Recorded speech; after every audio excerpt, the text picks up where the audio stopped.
அனைவருக்குமே வணக்கம். சற்று முன் கிடைத்திருக்கக்கூடிய ஒரு மிக மிக முக்கியமான செய்தி ஒன்று வெளியாகி உள்ளது. சற்று முன் திருமாவை அடித்து இழுத்துச் சென்ற டெல்லி போலீஸ். இது மாதிரி பார்த்தீங்கன்னா செய்திகள் வெளியாயிருக்கு. சதுரடியாக திருமாவளவன் அவர்கள் பார்த்தீங்கன்னா சதுரடியாக உயர்நீதிமன்றத்தில் ஒரு வழக்கறிஞர் பார்த்தீங்கன்னா ஸ்கூட்டரில் வந்திருந்த நிலையில் அவர் பார்த்தீங்கன்னா திடீர்னு அவருடைய கார் மோதிய நிலையில் அவர் கீழே விழுந்து அவர் கேட்ட கேள்விக்கு பார்த்தீங்கன்னா திருமாவளவன் அவர்கள் பார்த்தீங்கன்னா அவர் பலார்னு அடித்து ஒரு மிகப்பெரிய கலவரத்தை அவங்க உட்படுத்தியிருந்தார். இந்த நிலையில் தான் சதுரடியாக இது மாதிரி பார்த்தீங்கன்னா கட்சிக்காரர்களே பார்த்தீங்கன்னா ஓட ஓட அவர் அடிக்கப்பட்ட சம்பவம். அவருடைய ஸ்கூட்டரு அதே மாதிரி பார்த்தீங்கன்னா அவர் அடித்து அனைவருமே சேர்ந்து அவர் அடித்து மயக்கம் போடக்கூடிய அளவிற்கு பார்த்தீங்கன்னா திருமாவளவன் அவர்கள் அவருடைய தொண்டர்கள் பார்த்தீங்கன்னா அதிரடியாக அடித்திருக்காங்க.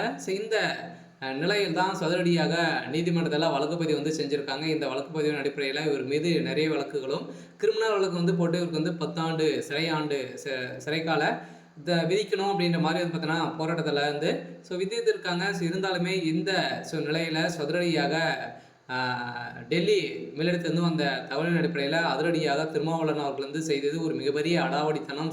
திமுகவுடைய ஆட்சிக்கு முற்றுப்புள்ளி வைக்கும் விதத்தில் இப்போ அதிரடியாக பார்த்தீங்கன்னா திருமாவளவன் அவர்கள் டெல்லிக்கு தூக்கியிருக்காங்க. அதிரடியாக திமுகவுடைய கதை முடிந்திருக்கு.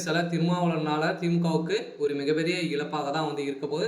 திமுகவில் நிறைய மாற்றங்களாக வந்திருக்கு இல்லையா? அனைவருக்குமே தெரியும். இப்போ பார்த்தீங்கன்னா அதிரடியாக கரூர் நடந்த சம்பவத்தின் அடிப்படையில் இது அனைத்துமே செய்தது திமுக அப்படின்ற மாதிரி நிறைய குற்றச்சாட்டுகள்லாம் வலுப்பெறுத்தும் நிலையில் இதனால் திமுக பார்த்தாலே பார்த்தீங்கன்னா அனைவருக்குமே ஒரு மிகப்பெரிய பயத்தை உட்படுத்தியிருக்கு.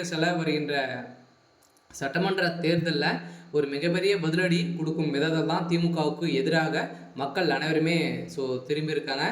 இந்த வகையில் தான் சதுரடியாக பார்த்தீங்கன்னா திருமாவளவன் அவர்கள் அதிரடியாக கைது செய்யப்பட்டு இப்போ டெல்லிக்கு அடித்து இழுத்து சென்றதாக ஒரு பரபரப்பான ஒரு தகவல் வெளியாக இருக்குது. இந்த நிலையில் வாகனம் அவர் வண்டி மீது மோதவில்லை, ஆனால் சிலர் பொய்யான செய்திகள் பரப்புகின்றன என அண்ணாமலை பேசிய நிலையில் இதற்கு வக்காலத்து வாங்கிய எனக்கு எதிராக கருத்து கணிப்புகளை பரப்புகின்றன. விபத்து என்று சொல்லும் வகையில் எதுவும் நடைபெறவில்லை. இது பெரிதும் தலைமை நீதிபதி கவை மீது காலனி வீச முயன்ற சம்பவத்தை திசை திருப்ப முயற்றுகின்றன அப்படின்ற மாதிரி பார்த்தீங்கன்னா திருமாவளவன் அவர்கள் அரசியலாக பேசியிருக்காரு.